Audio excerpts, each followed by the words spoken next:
All right, on this episode of Mud, Sweat, and Gears, it's a very short one. We're going to be talking about a review of my 2023 CFMoto CFORCE 1000 Overland. Some things to watch out for, some tips and tricks, and for anybody that has shifting issues, you know what I'm talking about if you watched the last video, the trail through hell. And if you haven't watched it, check it out. You won't regret it. You'll see exactly what I'm talking about. So stay tuned and we'll get back at you.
All right, welcome back.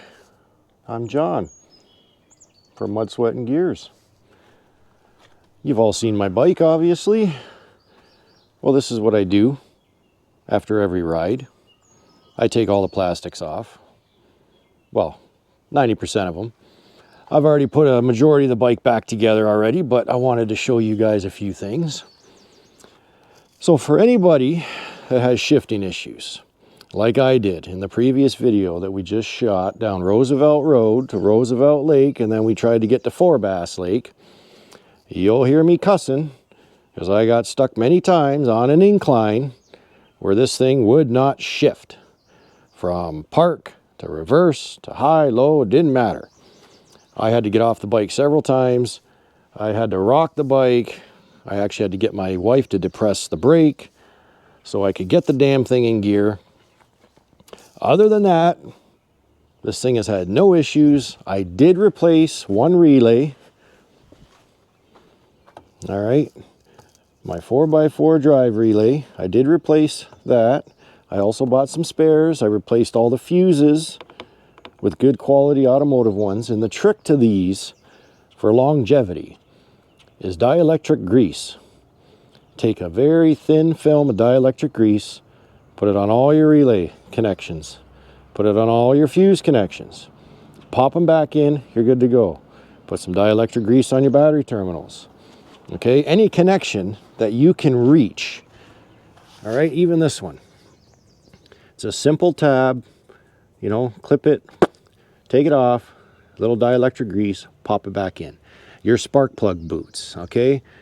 Anywhere that you can reach by pulling your plastics off to put dielectric grease on all your connections. All right, even on your little plastic tabs here for your plastics, I use fluid film. It helps protect it. All right, prevents it from getting brittle over time and breaking. Even the rubber grommets that they sit in, put some fluid film in there. All right, I did just service this bike. It's got 365 kilometers on it now. So I changed the oil, transmission fluid, and both the front and rear diff fluids. All right, so that's all done. The bike's been running perfect. And about every fifth tank of gas or so, I buy seafoam. I put about a quarter can of seafoam in the gas. It just helps keep everything clean and running smooth.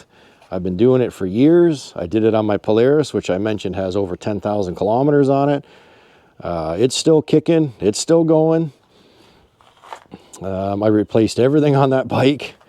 I just haven't done an engine rebuild or a training rebuild, none of that. It didn't need it, it's still running strong, but all the axles were changed. You name it, anything else was pretty much changed on that bike. And if you've seen the way that my daughter Kaylee drives it, it's a good thing. But anyways, so as far as a review, I mean, I'm happy with the bike. It does have the power. It does have the four-wheel diff lock, which I love. I haven't had to use it yet. The last video we shot on Roosevelt Road there, that was the first time really I had to use the four-wheel drive, and it worked flawlessly. So no issues there. Now, as far as this shift linkage, all right, I'm going to show you guys what the hell I'm talking about. Because I've heard mixed reviews about people saying they made way with these in 2021. Well, this is a 2023, and it still has this stupid stopper on it. So if you can see right here, right, this little bar right here feeds down and goes through, and it has a little metal, I call it a tit, little metal tit on it, right? So I've already backed it off, but this thread right here, this bolt right here, threads all the way in, and it pushes that little tit out. That's your stop. That's your safety stop. That's why you got to depress the brake. That's why this thing on an incline will not change gears. So if you back that all the way out, right, till that little tit there disappears, you're good to go. That's one problem fixed. Now, I'm not saying to do it. I do have warranty still with this, so I'm taking a chance here, but I'm really getting tired of having issues shifting. So I want to step further as well. So right here, okay, so you've got, what the hell size was this one? 1/4 inch. Some of them might be an 8 mil, whatever. Mine was a 1/4 inch. All right, and then 10 or 11 mil nut right here. So you hold on to the bar, you back that nut off, and the same with up here. Let me get the angle right for you guys. There's a nut up here. Same thing, hold on to the bar, back the nut off, and if you're staring at the bike like this, all right, always mark where you're going to start. Always mark it. I've already done mine. So what you're going to do, once you loosen those nuts, is you're going to turn this bar counterclockwise, one rotation, till that mark comes back up. All right, once that's done, hang on to the bar, tighten the nuts down, and that should solve your shifting issue. If you don't have one of those stupid safety stops on there. So that should eliminate that issue for you. And we're obviously going to put it to the test because I plan on shooting Red Squirrel Road Part 2 on Wednesday. I haven't 100% confirmed that yet, but that's the goal right now. The weather has been, well, that's the first blue sky that I've seen in quite a while. But we've seen blue sky on our last ride, and look at the downpour we got stuck in. The joys of living in Northern Ontario. But other than that, I really can't complain about the machine at all. It performs great.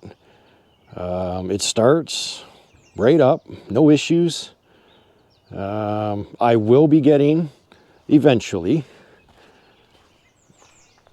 a clutch kit from RNG, simply because I've heard nothing but great things about them.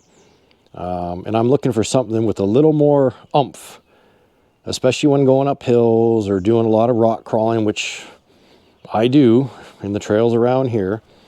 So that'll be on my list, but with only 360 something kilometers, I'm not too concerned about it right now. Probably once we get closer to 1,000, 1,500, once I check the valves, make sure they're still in spec, then we'll possibly look at a clutch kit. Now, as far as camera rigging up, I have obviously the trailer hitch here, and I just rigged this up. I had this bracket from an old gun boot that I had mounted on my Polaris, so I just took that off, and I just mounted it right to the receiver. All right, and I got a selfie stick on there. So I just screwed my Insta360 camera on here to give you guys the rear view shots, and it's fully adjustable, up, down. Obviously the cargo box kind of limits how high I can go, but I don't really want to go much higher than that right there anyways. And on that ride, bang. Good thing that was there, eh? Protect my boot, my rear axle. A little different than the other side. I don't know what I hit. I didn't feel nothing, but thank God that was there. So I just got to bend that back into place. As far as skid plates, I mean, this is just thick plastic, but it does the trick. Goes the whole length of the bike. So definitely no complaints there. As far as that, it's all about common sense. Whenever you buy an ATV, it's all about common sense. If you take care of your machine is going to take care of you, right? In the trails. That's all there really is to say about that. It's like a truck, a car, or whatever. You know, regular maintenance. Make sure after every ride, take an hour or two and just check it over. Right? Pull the panels off. You don't have to pull the panels off every single time, but you know, obviously we got pretty dirty the last ride, so I wanted to make sure everything was good. And so far, so good. But just check everything, you know? Go around and just check your axle boots. You know, check your lights. Make sure your lights are still working, your connections, everything's still good. You know, if you want to check your air filter, by all means. I just checked mine, so I know it's good. I checked all my fluids again after that ride. They're still good. I checked for leaks to make sure. Everything's still sealed up with the new crush washers. Working good. So, I mean, other than that, it's a great bike all around. So, no complaints. The only thing I dislike about the bike is these stupid things. The mirrors.